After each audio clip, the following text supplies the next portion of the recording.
Her legs slipping his grasp, she lifted her waist until the top of her belly was facing more toward the wall than the ceiling, and she let it fall onto the table.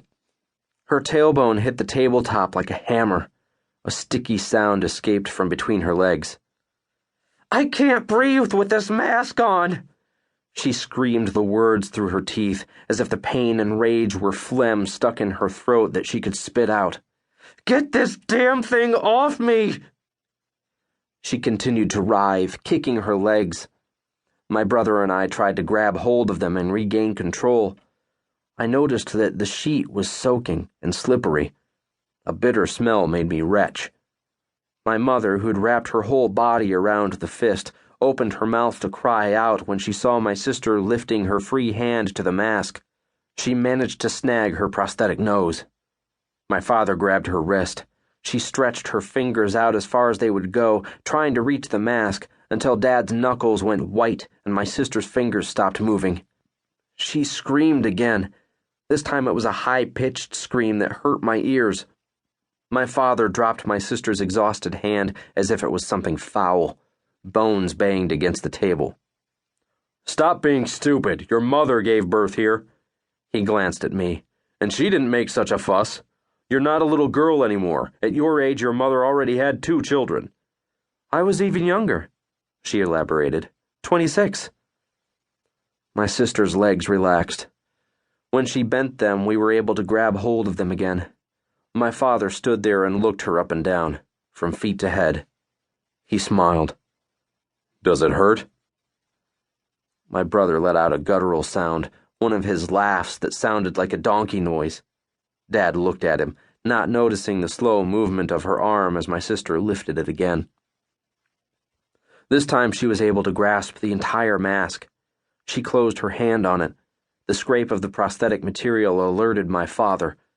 Knowing there wasn't time to stop her from taking it off, he leapt on me, held my face to his belly so I couldn't see anything, and forced me to walk backward as he pushed me down the hall.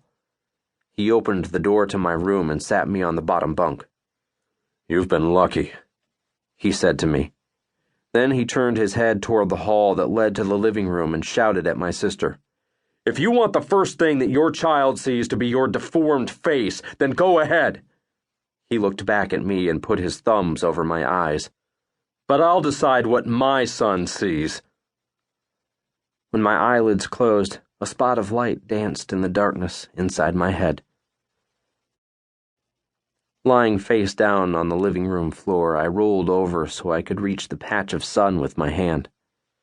A handful of rays that came in through a crack in the ceiling formed a circle of light no bigger than a coin. Every day it traveled along the floor of the main room from one wall to the other. Where does this light come from? I closed my fingers and grabbed the empty air.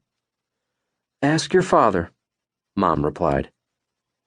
She was holding the newborn in one arm, washing it with the water she'd filled the kitchen sink with. My sister had been shut away in her room for a while, after Mom came out carrying the sewing box. By the table, my brother was putting the dirty sheet and towels in a pile.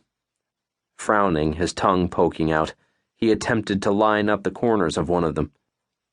In his hands, aligning the opposite edges of a towel seemed an impossible task. He let out a long groan before throwing it on the floor. He folded his arms.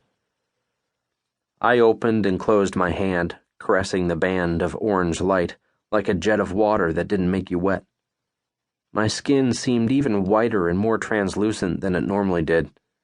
I could make out all the blue and purple lines of my veins. "What's the sun made of?" I heard my mother take a deep breath in the kitchen. When she did so, the nostril worst affected by the fire made a strange whistling sound. Then she turned around and looked at me. "This is your nephew," she said. The baby was crying in her arms. The palm of my hand hadn't even warmed up before the fading ray, a sliver of dust, disappeared, like a butterfly in the fingers of an unpracticed collector. Pushing myself up with my arms as if I was doing a push-up, I stood and went over to my mother. She smiled, her burned cheek tugging the flesh and making her left eye close, as it always did.